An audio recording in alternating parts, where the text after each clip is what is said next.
नमस्कार, मैं समरभूमि से रोहित शर्मा।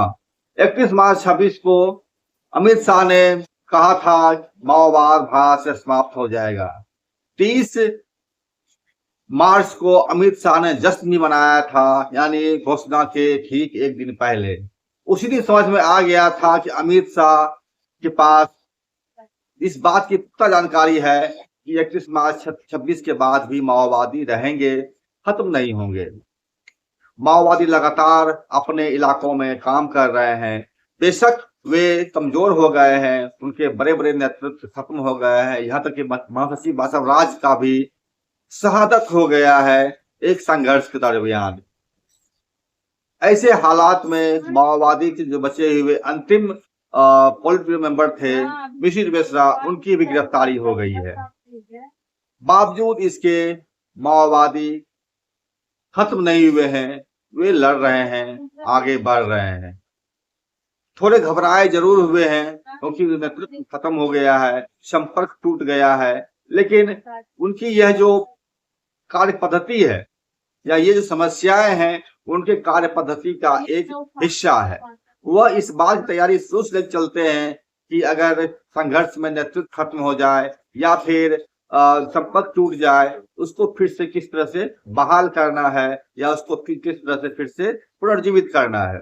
ये सीपीआई माओवादी की रणनीति का हिस्सा है। इस बात की घोषणा वे बार बार अपने दस्तावेजों में कर चुके हैं। इसी कड़ी में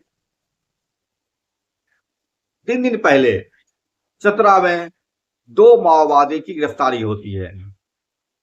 मनोहर गंजू जो माओवादी लीडर हैं चतरा लातेहार के इलाके में, उनके बनाए गए एक छोटे छोटे टीम, उनके 2 सदस्य की गिरफ्तारी होती है और पुलिस उनको कई सारे आरोप में उनको बंद करती है। लेकिन तस्वीरें जब मैंने वहां लोगों से बात किया, स्थानीय लोगों से, तस्वीरें कुछ और निकल करके सामने आई है। मसला क्या है, आइए इस पर बात करते हैं।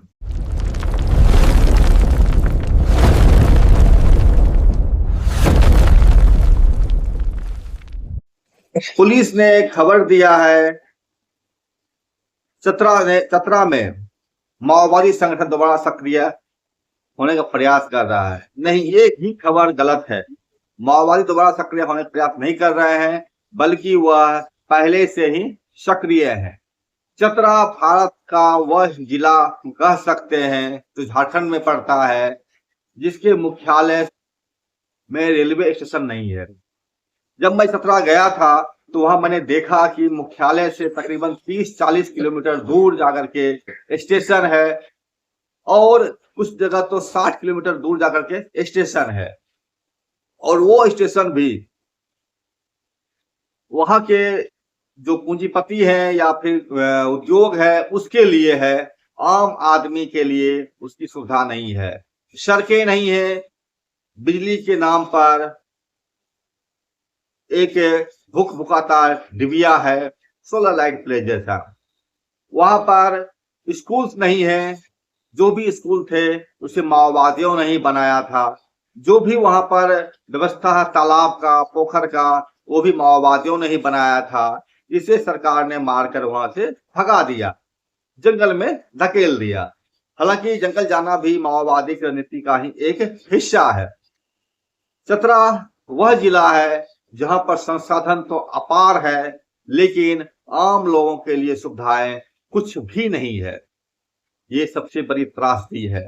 मोबाइल टावर, जिससे कि सरकार कहती थी कि बच्चे शिक्षित होंगे, बच्चे पढ़ेंगे मोबाइल से या अन्य चीजों के माध्यम से जानकारी हासिल करेंगे, वही मोबाइल टावर अब जब माओवादी वहां नहीं रहे, काम करना बंद कर दिया।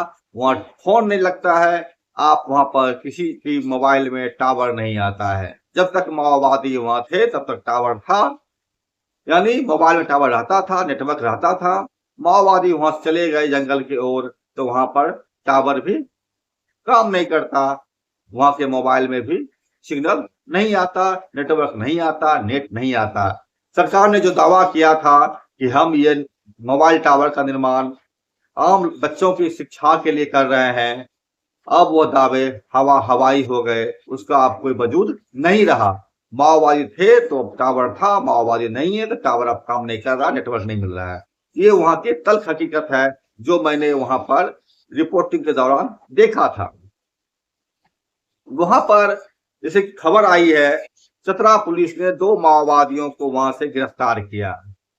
ये मनोहर गंजू के दस्ते का सदस्य था, ऐसा बताया जा रहा है, लेकिन ऐसी बात नहीं है। मनोहर गंजू ने अपनी बड़ी टीम को छोटे छोटे टुकड़े में तोड़ा है, बांटा है। उसी में से एक टुकड़ी का 2 सदस्य गिरफ्तार जिसे पुलिस ने किया है। पुलिस का दावा है कि माओवादी, ये 2 माओवादी जो थे, इन जिनके पास से एक देसी पिस्टल, 5 जिंदा कारतूस, 1 लीटर पेट्रोल, 1 माचिस की डिब्बी, 1 मोटरसाइकिल और 2 मोबाइल फोन मिला है। और ये लोग जो है कहीं पर मालगाड़ी में या किसी जगह आग लगाने के लिए जा रहे थे।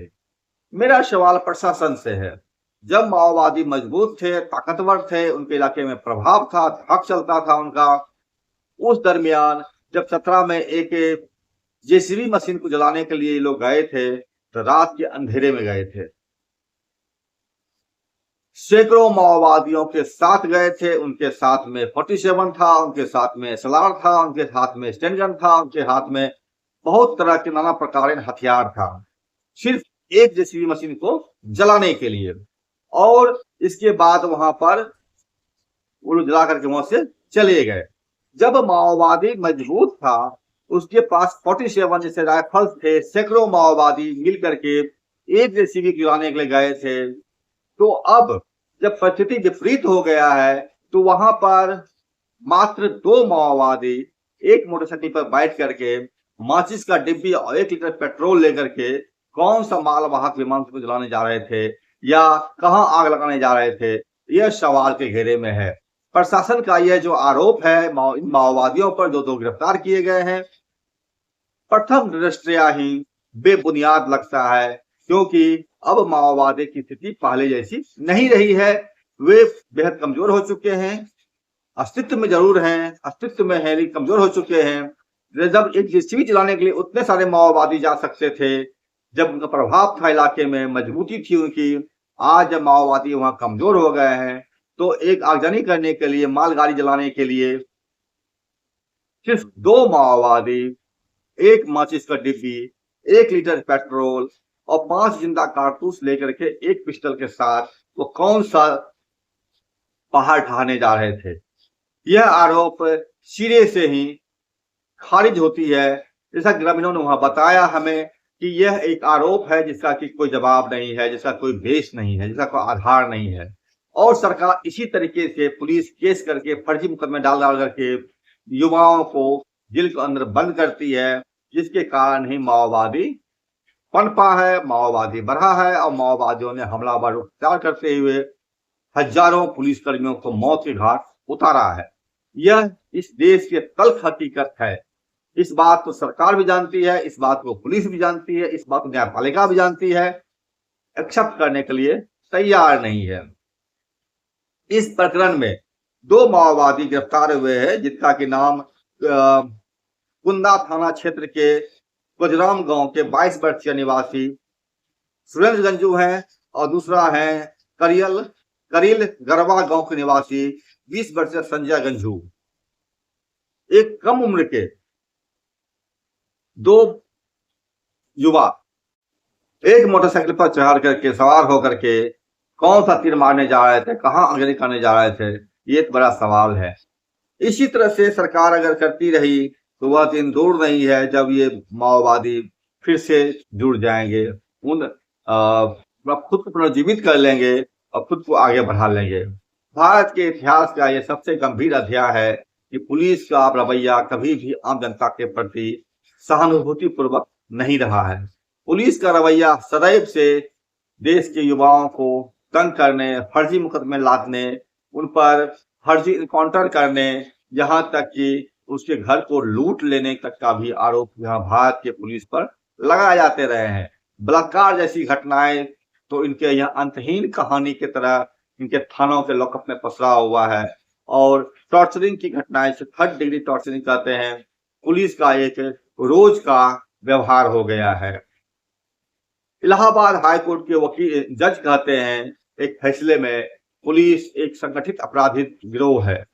अगर ऐसा ही है तो फिर सवाल तो पुलिस की नैतिकता पर भी उठेगा। आखिर दो कम उम्र के 20-22 साल के दो युवा को पकड़कर आखिर माओवादी के नाम पर जेल में डालकर और फर्जी मुकदमा लाद कर वो कौन सा 30 मार खां वाला काम करने जा रहे हैं। जहां तक पिस्टल बंद और गोली का सवाल है और तेल का सवाल है, तो 1 लीटर पेट्रोल से कौन सा पहाड़ वो या किस मालगाड़ी को वो जला सकते थे, नस्तानाबूद कर सकते थे, यह भी एक सवाल है। मूर्खों का देश है, मूर्खों की सरकार है और ऐसे ही मूर्ख और धूर्त की ये पुलिस है, जिसका के कारण देश की जनता त्राहिमाम रहती है। जब कोई रास्ते नहीं बचते अंत में लोग हथियार उठा लेते हैं और सरकार बोलती है माओवादी आ गया, इसको खत्म कर दो, इसको मिटा दो। अपने ही नागरिकों पर फर्जी मुकदमा लादने, फर्जी तरीके से उसको प्रताड़ित करने, फर्जी तरीके से उसको जेल के अंदर बंद करने, फर्जी तरीके से एनकाउंटर करने और फर्जी तरह से बलात्कार करके जेल के अंदर में बंद कर डालने का जो प्रक्रिया भारत सरकार चला रही है देश के अंदर, ये सरकार किसके लिए काम करती है साफ जाहिर होता है। सरकार को वह सुधारना चाहिए, अन्यथा वह दिन दूर नहीं जिससे कि अमित शाह खत्म हुआ माओवादी बोल चुके हैं। इसका थर्ड जनरेशन ज्यादा ही खतरनाक साबित होगा।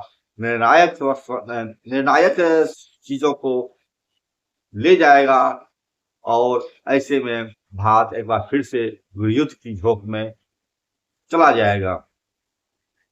भारत सरकार को विचार करना चाहिए। मैंने पहले भी इस बात को कहा था, अपने कई मसलों में भारत सरकार विदेश में काम कर रही है, माओवादी देश के अंदर बेहतर काम कर पा रहे हैं, तो क्यों नहीं काम बांट लिया जाए, माओवादियों को देश के अंदर काम करने की आजादी दे दी जाए और भारत सरकार विदेश में जाकर के अपना काम कर ले। दोनों अपना अपना काम करें और चीजों को भारत को व्यवस्थित करें। क्यों भारत को बार बार जो युद्ध के आग में आदिवासियों, गरीबों, दलितों, पिछड़ों के खून से सने जाने का इतिहास लिखना चाहती है। नमस्कार, मैं स्वर भूमि रोहित शर्मा। चैनल देखिए, लाइक कीजिए, सब्सक्राइब कीजिए, शेयर कीजिए और अपने कमेंट जरूर भेजिए। नमस्कार।